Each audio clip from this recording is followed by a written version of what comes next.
Welcome back to the channel. So far, we've found our threats. We brainstormed with Stride.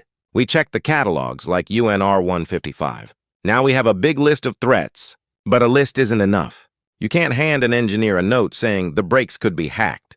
That's useless. It doesn't tell them what to fix. So today, we turn those rough ideas into proper threat scenarios, the kind ISO 21434 actually requires. This is Clause 15.4, Requirement RQ 1503. It sounds formal, but I promise it's simple. Let's get into it. First, let's see where we are in the journey.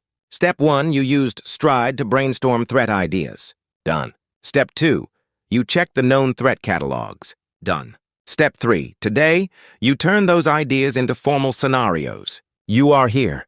And step 4, next time, you'll map out the attack paths. So why bother writing it all formally? Here's the honest reason.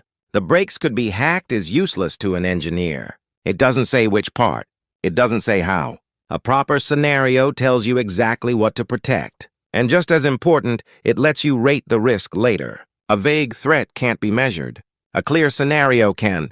So this step is where rough ideas become real engineering. Here's the core rule, and ISO 21434 is strict about it. A valid threat scenario must always have 3 parts. Part 1, the targeted asset. This answers what is attacked, and be specific. Not the car, the actual asset, like the brake ECU or the stored GPS data. Part 2, the compromised property. This answers which security property breaks. Is it confidentiality, integrity, or availability that's lost? And here's the nice thing. This links straight back to Stride. Part 3, the cause of compromise. This answers how is it broken. This is the attack method. For example, by spoofing CAN messages, or through the OBD port, asset, property, cause. Miss any one of them, and your scenario is incomplete. Now, how do you combine those 3 parts? With a simple template. You can reuse this exact sentence every single time. Here it is. The property of the asset is compromised by the cause. That's it. 3 blanks to fill in. The security property, the asset, and the cause or attack method. Let's fill it in with a real example. The integrity of the brake ECU's CAN messages is compromised by an attacker spoofing CAN frames. See how it works? Integrity is the property. The brake ECU's CAN messages, that's the asset. And spoofing CAN frames, that's the cause. One clean sentence, and it contains everything an engineer needs. Keep this template next to you. It makes the whole job easy. Let's compare some weak scenarios with strong ones. This is the fastest way to learn. Weak example number 1.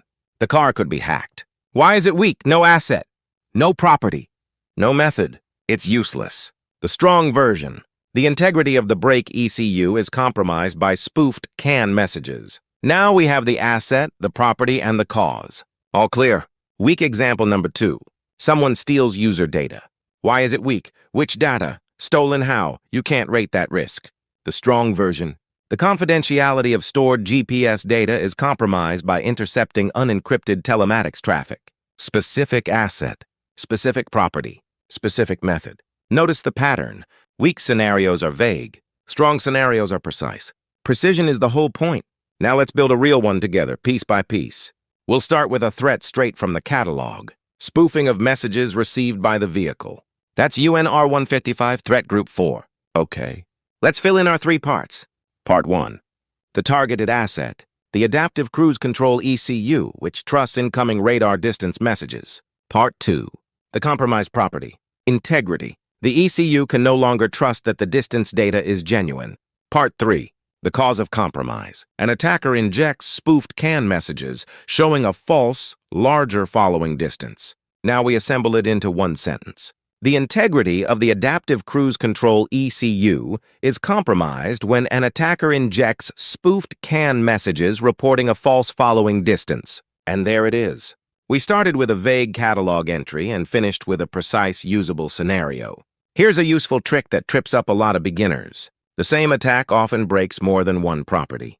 And when it does, you write a separate scenario for each one. The catalogs do exactly this. Let's take one threat. Malicious diagnostic messages sent over Bluetooth. This single attack hits 2 properties. First, confidentiality. The confidentiality of the diagnostic interface is compromised because those messages can read protected data. Second, integrity. The integrity of the diagnostic interface is compromised because those messages can write data into the vehicle. One threat, two scenarios. And here's a tip that makes this easy. Stride tells you the property directly. Spoofing means authenticity. Tampering means integrity. Information disclosure means confidentiality. Denial of service means availability. The letter points you straight to the property. Let's lock in the quality with a quick checklist. First, the do's. Do name the exact asset, not just the vehicle. Do state one clear security property.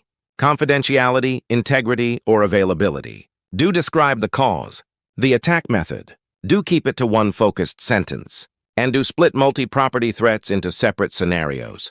Now the don'ts. Don't write vague scenarios like, it gets hacked. Don't mix 3 different threats into one line. Don't skip the property. Your risk rating needs it. Don't describe the full attack steps here. That comes in the next video. And don't invent threats with no realistic cause. Follow these and your scenarios will be clean, consistent, and audit-ready. Let's step back and see the bigger picture. Your finished threat scenario is the input to everything that follows. Here's the chain. First, the threat scenario. That's what we just wrote. Done. Next, the attack path. The actual steps an attacker takes to pull it off. Then, feasibility. How hard is that attack, really? And finally, risk and treatment. How big is the risk and what do we do about it? And here's the golden rule. If your scenario clearly names the asset, the property, and the cause, then everything downstream becomes straightforward. The attack paths almost write themselves. The risk rating is easy, but a vague scenario? It breaks every single step that comes after it.